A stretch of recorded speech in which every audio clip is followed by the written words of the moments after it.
All right, we're ready for our panel about vision and setting goals. So we've got Ben. Ben is the founder of Bridge Space. Not really good on the slide deck, but he is the founder. Amber runs the place. So then we have Cam Cundiff from Weedman. We've got Rick Vire from Summit Bank. And then Stephanie from SymbioBiz. Test. I got that right. You got it right. Man, I've been practicing that for months. Right? I was really hoping I was Years. gonna be able to rad- Years.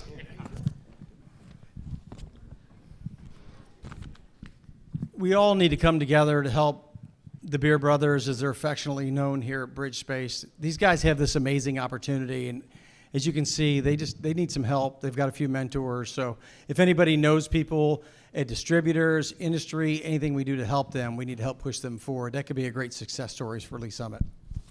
Okay, let's get down to business. So let's take the first minute or two, and let's give a big thanks out to Rick Vire, who is here and he's sick. Poor Rick. Sick banker. Okay. Let's start with you, Stephanie. Could you just give us like a 2-minute commercial about who you are, what you do, what's going on, and we'll just pass it down to Cam and then to Rick. Yeah. My name's Stephanie Zamora Schilling. I've been working in entrepreneurship for about the last 10 years. Started at Casey SourceLink, ran the Innovation Center Business Incubator.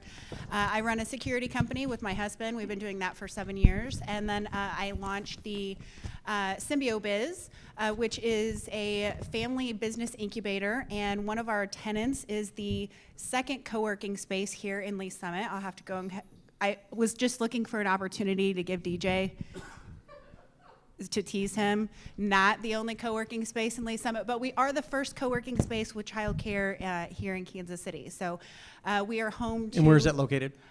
Here in Lee Summit, Hook, and Ward Road. We offer Montessori-style childcare for parent entrepreneurs that need a place to manage their children and grow businesses on the side, which is why Rhonda and I need to connect, because I have a whole bunch of mompreneurs who are looking and have side gigs and that are doing some amazing work here in the community. There are moms and dads that are running side gigs right next to your business, right next to you all the time, buy their stuff. It's her first time she's ever been on stage to package 10 minutes into 2 minutes. Cam, does anybody know who Cam's dad is?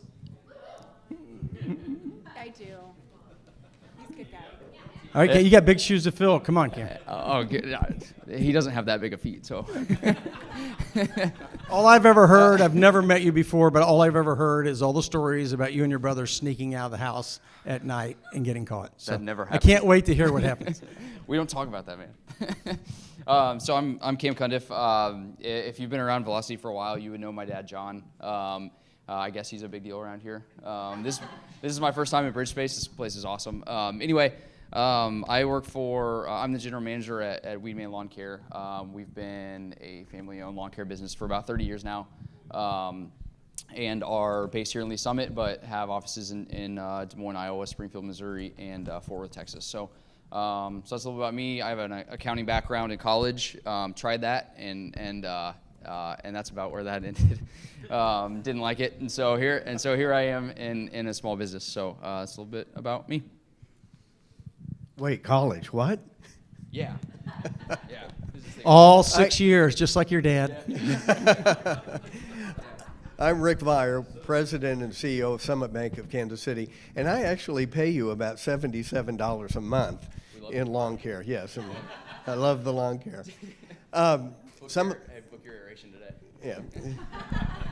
Summit Bank of Kansas City was chartered in 2005, and so when I share whatever perspective I have today, it'll be from that standpoint. It'll be from the banking industry as well, which actually is not that unique from what you're doing. And I'll share a little bit about our business and strategic plan, which hasn't changed a whole lot in the 15 years since we've been in business, but updated every year to be appropriate for our current strategies and goals. Background, I graduated from Missouri State University, which at the time was SMSU, and little known fact, I graduated proudly with a degree in recreation and leisure studies and a minor in psychology. So listen up. If you ever want to be a bank president, that's all you need. I have a home economics degree. 37 years Give me a ago, co-working space. I got into banking, and so I'm going to tell you, you never know where you're going to be. Keep an open mind, because the road may take you somewhere you never thought. Let's stay down there with you, Rick. Can you talk a little bit about, because you're going to have a very different perspective, I think, than everybody else. You've worked with a lot of customers. You have a lot of people that come in. How have you used goal setting and setting that company vision for the bank? Talk a little bit about what you've done from there, because that's probably a lot bigger of a vision or process than a lot of the smaller businesses or entrepreneurs that are here. Well, the timing is perfect, and it's not a prop, but it's a real a piece of work that came out of the bank's board meeting 2 days ago. Now, 15 years ago, we wrote our first business and strategic plan, and it's a living document, so every year we go through it, both with senior management, all of our associates, and our board, to update it with whatever the current goals and objectives, visions, and dreams might be. And I think it's fairly consistent, or should be, with what you all are doing. So I wanted to take just a minute and maybe share some of the highlights from what we do. And again, it's approved by our board, but the regulators, we're highly regulated, love that we have a roadmap that will lead us to success. So we start with the disclosure that it's annually updated and that it lives and breathes, and based on what the previous year's performance might have been, it's updated accordingly. It's intended to accomplish certain things, so there have to be measurable goals and objectives in here. We talk about the market we serve. Now, primarily for us, it's Lee Summit, Missouri, but a little bit greater than that, our assessment area is Eastern Jackson County. And so we will always focus here first, but we have a pretty big footprint as an SBA lender in the Kansas City district, and really have established quite a reputation for that. We establish our 2 or 3 highest priorities for the coming year, and then from that we identify who the senior and junior leaders are in our bank with the management team, and that establishes accountability. We have 3 senior executives in our bank. I'm the president and CEO. We have a senior... Can I interrupt you just for a quick second? Because some people may not have that much infrastructure. For most of us, Yeah. so, us and the crazy person, right? The crazy person, spouses, but also this can all be accomplished by having mentors, some kind of a support group. You still get the same. So don't be, just because... What was your major? What was it again? I'm sorry. It was volleyball and macrame. Yeah. Just because he's a volleyball expert. I'm never going to live that down. Never. But my whole point on this is that it's very, very important to surround yourself with people and resources that allow you to achieve your goals. Where are you, Jamie? We met 2 or 3 weeks ago, and we talked about the small companies, and typically smaller companies don't have all the resources necessary. And so I said, Jamie, what you might do is establish your own informal board of directors. Well, I don't have a board. Yes, you do.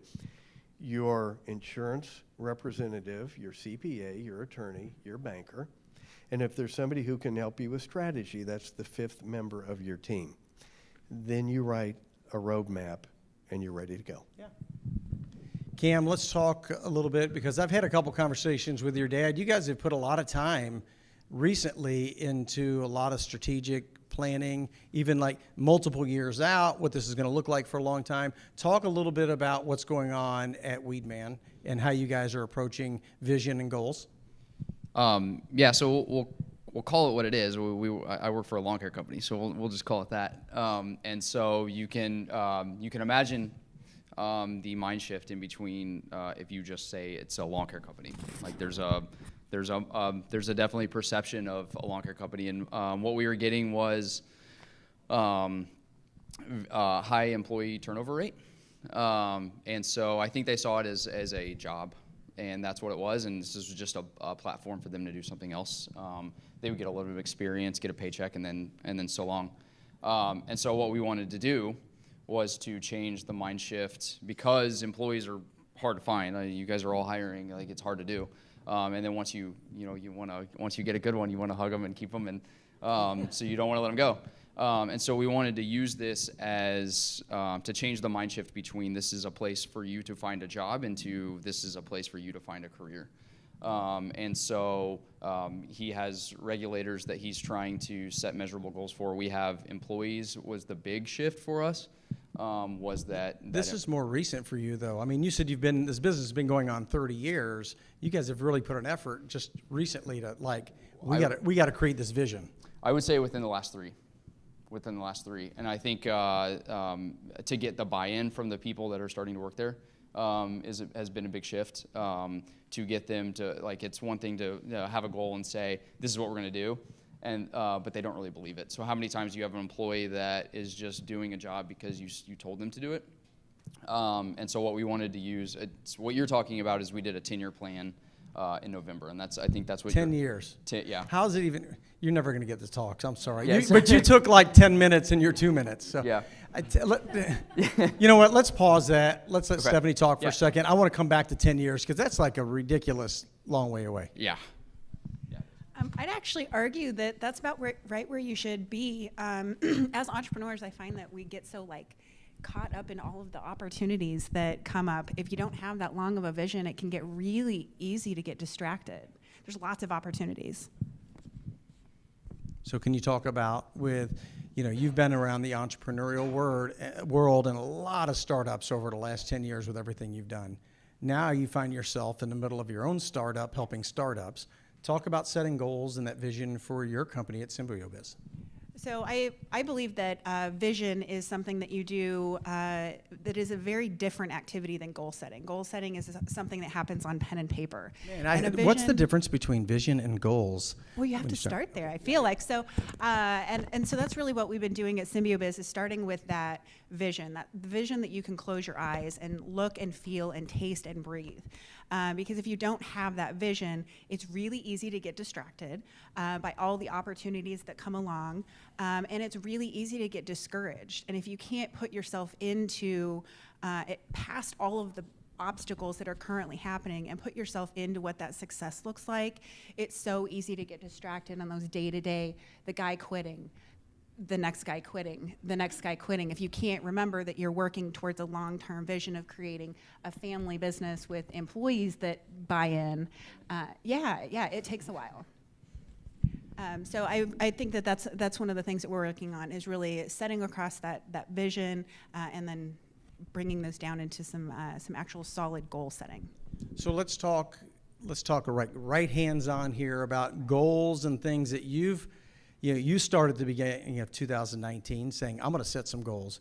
You had this vision about having the space that you have and who you're serving, but then it's how do you go from there to goals? Right. So I love that you asked that because that's one of my favorite things to work through is I believe I love this process of starting with the vision and then moving through and creating a couple of strategic initiatives or strategic visions and then allowing those then to flow into some solid goals that then flow into tasks.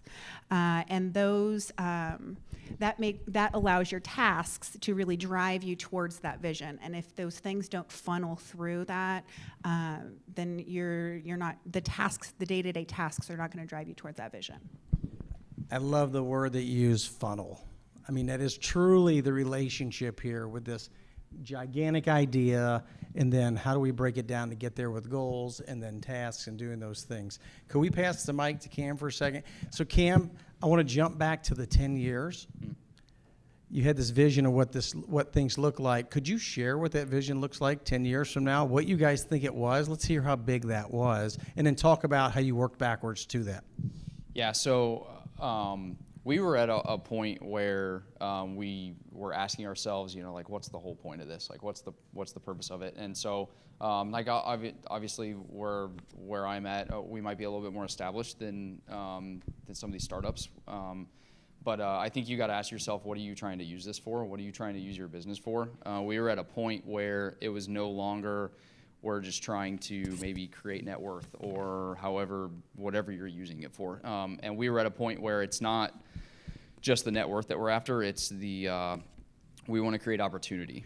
And so we were like, how do we do that? And so we were like, we have to have a roadmap for, like, it's not going to work. We can't create opportunity without knowing where we want to be in 10 years. So we said, how many positions do we want to create? How many people's lives do we want to impact? And that was the whole purpose of us doing a 10-year plan, which took forever.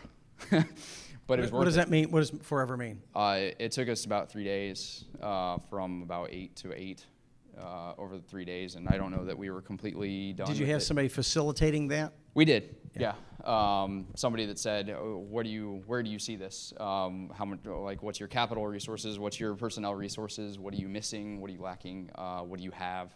And let's build around that. So it took a long time, but it was totally worth it.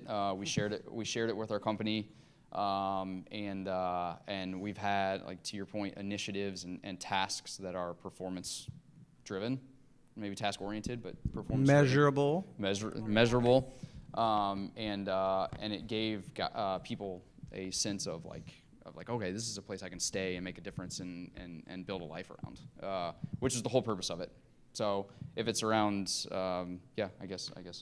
No, it's great. I think the whole point is, like, stopping for just a second to figure out what it is you want to do and take some time to plan. We're all excited, and we are running 1,000 miles an hour to go there. Yeah. Rick, I want to ask you a question. Have you ever seen any business plans in your life? Not nearly enough. Not nearly enough. So, I mean, coming from a perspective, and I want you to be a little bit broad, not just more of a traditional bank, but just anybody that's lending money. How important is it to you to have somebody that has a plan, a vision, a goal, measurables, all those things? Talk about that, please. It's incredibly surprising how many people have a dream or a vision and no idea how to get there. And I could probably write a book on how many times I've been approached by somebody who says, I want to accomplish this. So I said, it's a great idea. How are you going to get there? Well, I don't really know. Well, how much money do you have to put in it? Well, I don't really have any. So what kind of resources are available to you? Well, I don't know, but I have this great idea, and I know I can make it work. And what they're doing is asking a bank to be the biggest investor in a dream that has not been thought through one molecule. And so one of the first things that we will often suggest is, and it's not for us, but take the time to structure a simple strategic plan, which will address your objectives, what your leadership looks like, query the market to see if there's even a need for your product. If you need facilities, address those. What equipment might you need? How will you schedule your time, or how will you schedule the company? How will you promote it, operate it, and evaluate it?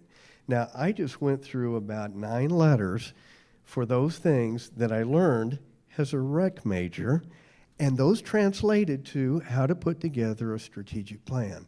But if you will do that, and we will often say, they'll say, well, I don't know where to start. We're like, well, you go to sba.gov or sba.org, and there are a ton of templates on how to do it. And it's not for us as the banker, and it's not for the CPA or Julia. It is for the business owner to actually give some critical thinking to what they're considering accomplishing. Just stop and put a little plan together. Sure. You stop and put a little plan together. You're gonna take the next 2 years of your life to build this business. Let's just stop and plan a little bit. I know we're excited. Now you do a lot of SBA loans, and you talked about that. I mean, they should be checking those boxes, whether they're coming in for an SBA loan, or they're just trying to raise money, or just they're not trying to raise money. Here's your framework, right? Right. A commercial loan is a commercial loan. We and other banks often use SBA as a tool to approve a loan that might not otherwise be approvable conventionally.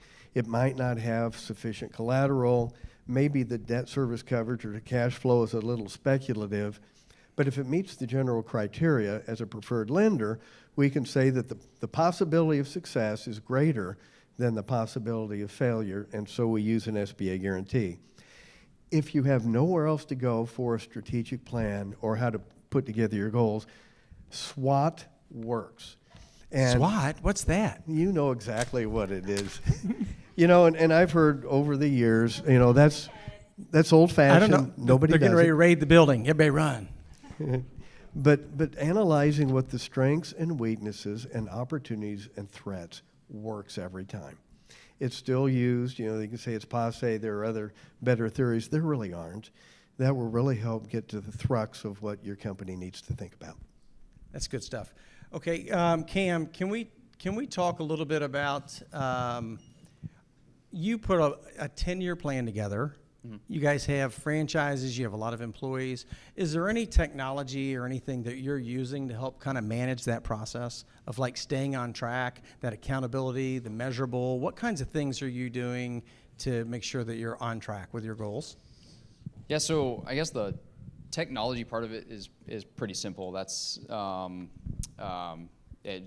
through QuickBooks, I guess, financially, if that's what you're asking. Financial goals, it's just through QuickBooks, but and I'll throw the word systems in there too. Okay. It doesn't have to be necessarily tech, but it is, systems, something. You must have created something to say we're measuring against this. It's probably not a Word document. Yeah. So it is a Word it's document? not a Word doc. Okay, good. It's not a Word doc. It's not an Excel doc either. Yeah, I know, right? But we have, I think the important thing to talk about here is how transparent you are with the information that, or with your budgetary goals. And I think in the last probably 3 years, how transparent we are with our information to our employees has changed. And we follow up on that. There's weekly goals, there's monthly goals, there's quarterly goals, and we follow up with that often. I guess the biggest one we have is our financial updates every month with the management team or the senior leaders, like he was calling them. And we say, okay, we're high on materials. What's going on here? Our revenue's low. Have we not collected some things that we have already for work done already? And the transparency of information is the employees will see that there's a problem. And so now you have the buy-in of not only the senior leaders, but you have the buy-in of more of the people that are actually collecting the money. And so that's a little extra pressure and accountability there. Yeah. And so I think the biggest shift for us has been how transparent the information is of performance in the last 3 years versus, hey, the top. Your top level knows how you're performing, but it's kept a secret from everybody else. So they're kind of operating in the dark, which doesn't work, I don't think. Let's bring it down to the single. There you go. It's your turn. Let's bring it down to like that solopreneur, the people that are starting up. Talk about the kinds of things, because you've seen hundreds of business plans and worked with hundreds of people. Vanity metrics, what people are doing to make themselves feel better about their business model, and the things you need to do to kind of manage that really versus hitting your real goals. Right. The tasks are really, really attractive. They're kind of sexy. Like nothing is more excited than setting up your desk when you're getting started, or setting up your thing. Your logo. Right. Yeah. The logo. Logo on the desk. I got a stapler and a logo. I'm in business. Right. And so it's overwhelming when you look at all of those tasks, because let's be honest, this process of starting a business there's a million tasks. And so if you get buried in all of the million tasks that are happening at any given time, it's really hard to make sure that you're keeping kind of all of the rabbits running at the same time. And so that's why I really like to use that strategic initiative model to allow you to continue to keep things moving forward. What is the strategic initiative model? So if you're starting with your overall vision, and then you have maybe a couple of strategic initiatives that are driving your day-to-day activities forward. So for SymbioBiz, our vision is that we support parent entrepreneurs. We have a couple of initiatives that we do that through. Part of what we do is about getting you to know that there are parent entrepreneurs that have side gigs that are allowing them to do all kinds of cool things, like stay at home with their kids and pay their bills and all of that. So part of it is our outreach to that. And so the tasks that fall kind of under that bucket are going to be outreach activities that are outward facing towards the community. We have other programming that is around allowing our entrepreneurs. We've got about 700 entrepreneurs that are parent entrepreneurs that are a part of our community. And part of our other strategic initiative is helping those people do business in new and innovative ways. So Alexis is a new business owner. We're going to have her come out and do a class on how to do spring cleaning. So finding new ways to allow them to promote their things. So that really allows you to put barriers on your activities, because as I mentioned before, there's so many, as an entrepreneur, we become entrepreneurs because we can see opportunity. And it's really important to, your dad and I were actually talking about an opportunity that you guys had with some like cool advanced technologies with like robots. Yeah.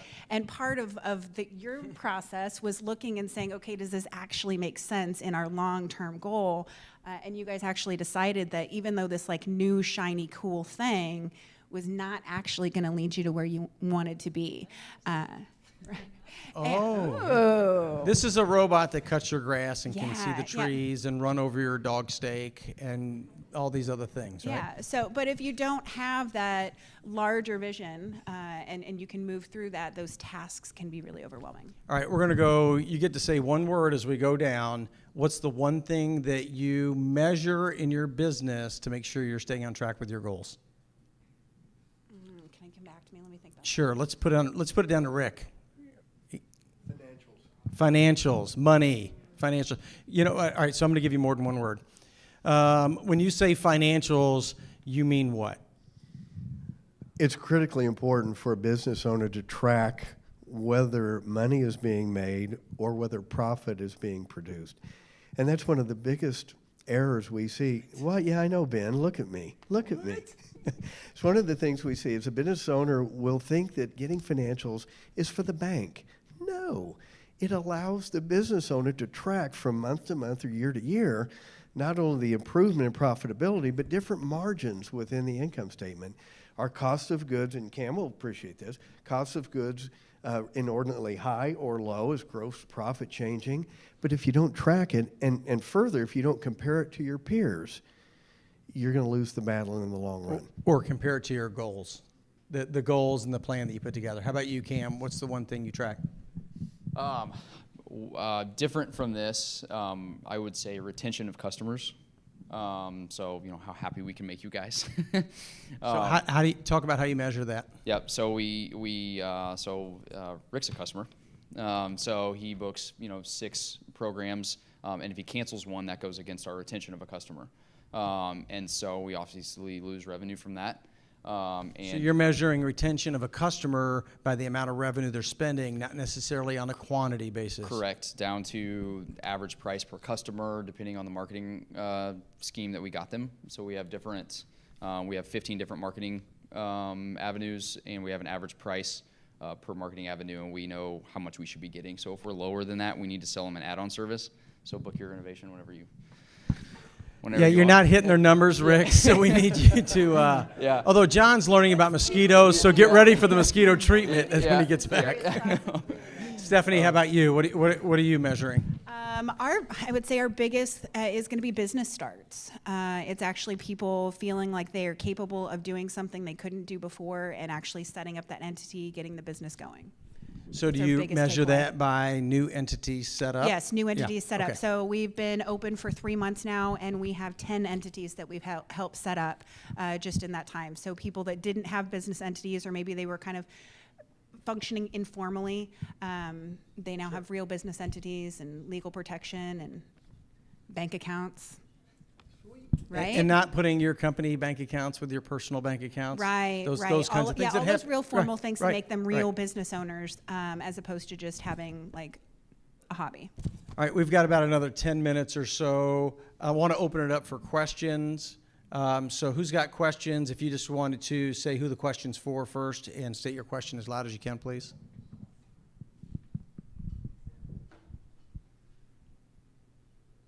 Scott, you have a question? Oh, I'm sorry. Ben, while they're thinking, I want to just follow up for a moment on what Cam said about Rick's a customer. Cam has no idea how Rick became a customer, do you? Nope. And that's probably important, but the lesson is that it didn't have anything to do with advertising or internet or anything. Kim had arranged, my wife, we had another service, and it wasn't working. It wasn't killing, whatever. And Kim said, you know, John and Vic have Weed Man. We've never tried them. What do you think? Well, because we knew them through this and the community, we thought of them immediately. And that works. This works in generating business and contacts. Yeah, general networking, joining your chamber, getting connected to your community. Sometimes you hear that, what is it, the six ways to seven bacon? Yeah, 6 degrees of Kevin Bacon, right? We're all related to Kevin Bacon in some way, especially Chuck Cooper. But that's so true, that more business happens in this than you think as far as the way that we're talking. Right. If we're going to talk about shameless things that we just want to talk about, just kidding. I think that you can't really talk about goal setting. Get her another gluten beer. Right. Is SMART goals and making sure that you have some sort of like strategy SMART. for. Yeah. What does SMART stand right? for? So SMART is Ready? specific. Yes. So you have a specific goal. I'm going to sell this many things. It's measurable, so it's how many things are you actually selling. Attainable, it is like reachable for you. With R is debatable. Like there's Reachable? it's reachable Is it or R? Anybody know what R there's is? two different. I know Jeff knows what R. Come on, Jeff, tell right, us. there's two. Right. Realistic, there's a hot reachable, topic, there's realistic, two- that's right.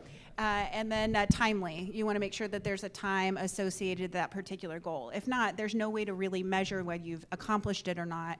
And having those check marks can be extremely motivating. You know, it's really interesting. The whole time, we really haven't talked about time except for Cam's got a 10-year plan to take over the business. Right. Right? And what it is that looks a like when he spoiler takes it alert? over. Right? Right? It's a 2-year plan. 2-year plan. All right, Dad, you're out. I'll ask Vic Fired. what she says, Yeah, right. and I'll let John know. Oh, if it's Vic, it's a 30-day plan. No, but we really overlooked that time. That's so critical. The most critical piece. I need to make $100,000. Is that a month? Is that 6 months? Is it 2 years? How do we overlook all that? That's a big difference. Yeah. Did you have something you wanted to say to that? I didn't know. You really looked like you had something really critical. No, yeah, she just handed it over. So. No questions. Yes. Not a question, but just I like this conversation and that timeliness of the goals. And I think something that we sometimes forget is, what if we achieve that? What after that? So are we going to be okay to let go of that moment and go to the next one? Right. So all those things are great, but then is it okay if you achieve it? Because sometimes we actually sabotage ourselves if we don't know what we're going to be able to do when we achieve that. Right, right, and that's why that vision really does, like having a 3-year vision is not long enough. 10 years, I would say, is probably the lowest. The people I learned 1, from, 3, 7. Yeah, actually, they suggested that you have if you want to have a legacy, that you have a 500-year plan, and that's going beyond you. Whoa. That's going beyond your kids. Will the earth be around? I sure hope so. That's my plan. Yes. Well, if we had a whole bunch of people with 500-year plans, you bet it would be. To your point, on the flip side, so you're saying, yes, you had this time-bound goal, you've reached the time limit of your time-bound goal, you've exceeded it. What do you do now? I think the flip side of it, and probably one of the most important things is, if you make this plan, I think it's important that you explore what happens if we don't make it.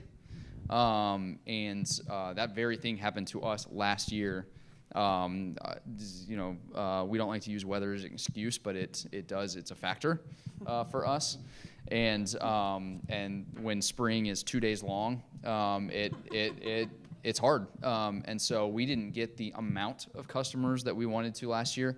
So I guess my point is, I would build if you're talking about goal setting or planning or budgeting, I would build flexibility into your plan to say, what happens if there's a piece of legislation that comes by that prohibits us from doing this, or something else? What happens when that comes? And that way, if you see early enough, it's important that you see it early enough, which is why you have your monthly financials. But if you see it early enough and you can adjust, and I think having that time bound, I know I'm not going to make this by this, so I need to figure out something else.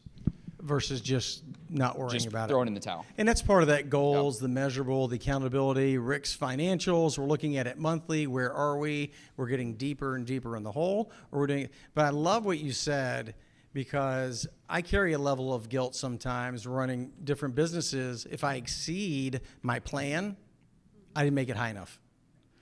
There's no time to stop and celebrate. It's like, we got to move on. We got 125% of our goal.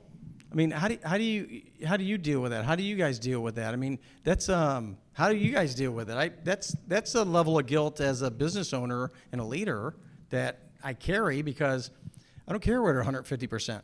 You know, the goal was to have Bridge Space full by the end of March. We got it. Keep going. We're at 110%. Keep going. Just build another bridge space. Well, but in your business, you have unlimited scale. So I want to hear, and actually you do too, Rick. I mean, you have unlimited scale, because you could do business with thousands of people. You could do business with thousands of people. What happens when you hit your goal, or you hit 120% and you still have 30% of the year left? Yeah. You're having a great year. Yeah. So he was talking about what is your what you got. You got a couple different resources. You got your capital. You got your personnel. You got a couple other things. You got your assets, and I'm talking in perspective from where I work. So obviously, where your guys' perspective is going to be much different than mine. But in our business, if we legitimately win 125% of our goal, we would be running into truck problems. And so then we have to hire on a new technician and a new truck, which we pay royalties to. So it's like if you've talked to my dad, his favorite talk is capacity and load. So you have your two sides of this. So when we go into budget, we say at the end of this budget, is there any place where we're going to be a half a truck? So we know a truck can do a certain amount of $1,000 in a round. And so if we're at a half a truck, that's bad, because then you have a half a technician, a half a royalty, you have a half of everything, but you're still paying a full wage and a full royalty. And so when we go to budget, we try to make that budget to equal a full truck. So if we're at like 12.5 trucks, what can we do to get it to 13? Which could be the same as, it doesn't have to be a truck. It can be an employee. Right, yeah. It could be the capacity of a throughput of equipment. It could be anything that could be happening. Rick, I'm sure when you do loans or you do things at the bank, at some point, your capacity, you just can't push that much paper. You've got to hire or grow or have more people. There are real dangers in growing too fast. In fact, they're equal to not achieving your goals. Companies, unfortunately, routinely outstrip their capital. And capital is either the source of your own money or the source of money from a bank. We talked about how long should the threshold be, 10 years, 100 years. There, at least from our bank's perspective, I discount the value of projections beyond 36 months. Because so many things can change. You said don't want to blame the weather. Well, I don't want to blame the economy and interest rates, but here we are. It's fact. So we typically will scrub real closely 1, 2, and 3 year projections, but we weigh those very carefully against actual performance and look at those ratios. Now, anything beyond that, who knows what the heck's going to happen. Yeah, cut year 4 and 5 by 50%, 70%, right. So I do want to ask you, or no, let's go to you. So when people are building that 5-year performa, those goals, what's your recommendation to them about what they should be looking at? You're taking somebody that's a smaller entrepreneur, and it's like, I don't even know what to do for 5 years, but yet I think I can qualify for an SBA loan. How do I It's look really at 5 complicated years? for our entrepreneurs, because the entrepreneurs that we're working with are facing a lot of barriers that go beyond the traditional market constraints. We have these other constraints called children. And so our strategic plans are often balanced around those family needs. And so that kind of blows your question out of the water, but I think that's I'm telling them to pick goals that fit based on their family goals and their business needs, because a lot of what we found, like Rick said, you can run out of capacity as far as money, but our entrepreneurs find that they also run out of capacity as far as their ability at time and as parents.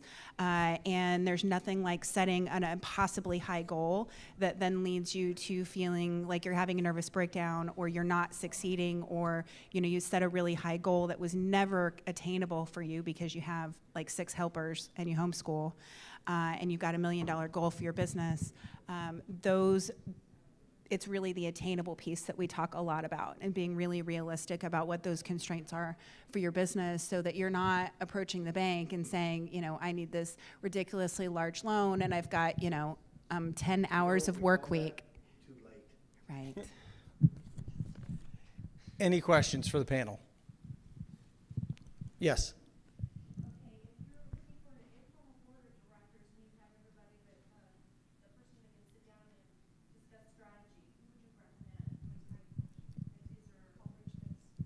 So the question is, if you've got all the formal pieces of your informal board, but you don't have somebody that's a mentor or somebody there, what do you do? There are, the amazing part about being here in Kansas City is there are some amazing resources throughout the Kansas City area. We've got some amazing resources here in Lee Summit. Whether you're looking for resources through more of a traditional business support organization, you can find those through the KC SourceLink website. SCORE has some really amazing mentors that will meet with you one-on-one for free. But what I really encourage you to do is go look beyond those traditional networks to find a mentor, to find somebody who is actually in your industry, whether they're local or not. And part of it just takes the guts to ask and say, I think that you're amazing at whatever thing that it is that you have done, and I think that you have some things to share. I have this need for this specific ask. Can you meet with me about this thing? And 90% of the time, right, you're the going to get a yes. You're going to get a yes. Will always have somebody meet. And if you're in the cookie business, you don't have to necessarily ask somebody in the cookie business. Just take one pivot one way or the other and ask somebody that's in the same business that does the same who's packaging. worked with distributors. Yeah, that's right. The beer guys in the back are going to have the same constraints as the cookie companies. And so finding somebody who has a similar industry or a similar type business is going to be really helpful. And I only picked the cookie business because her cookies are gluten-free. And they're amazing. And they are over the top. They are better than Bard's beer. Right? Oh. Uh-oh. Allergen friendly. Did you bring any tonight? She has a bag over there. You guys are Make making sure my night. Yeah. This is... Okay. They taste so much better after the beer. Yeah, and BridgeSpace has some great opportunities for mentorship. We've got some great opportunities for mentorship at SymbioBiz as well. We've got group coaching that we do twice a month. Between Velocity, SymbioBiz, BridgeSpace, SCORE mentors can use our facility for free for meetings. There's so many resources just to go out and ask. Xander over at the Innovation Campus who deals with the food. There is a network of people willing to help. You just have to have enough bravery to ask. Right. And then monitor their time, and then you just make sure that you are giving back to them as well. So if you are using their time, you're finding someone that you can refer them back to, you're giving them a gift basket, you're bringing them lots of food. I'd be happy to mentor you for lots of cookies. Moving on. Any other questions? DJ, are you out there somewhere? Is there any other announcements before we wrap this up this evening? Thank you for the panel. Thank you from Charlie. Rick, thank you. I know you're not feeling well tonight. We appreciate your commitment to Velocity. Thank you. Next month. All right, we're going to hand out some surveys, DJ says. Next month, we did this last year. It was a blast. If you have not been to Libations, it's a boutique cocktail place in downtown Lee Summit. We will meet there. We'll have 30 or 40 people. It's totally networking. Look at the Facebook for Velocity. You'll find out where it is, the times. And thank you for coming out tonight.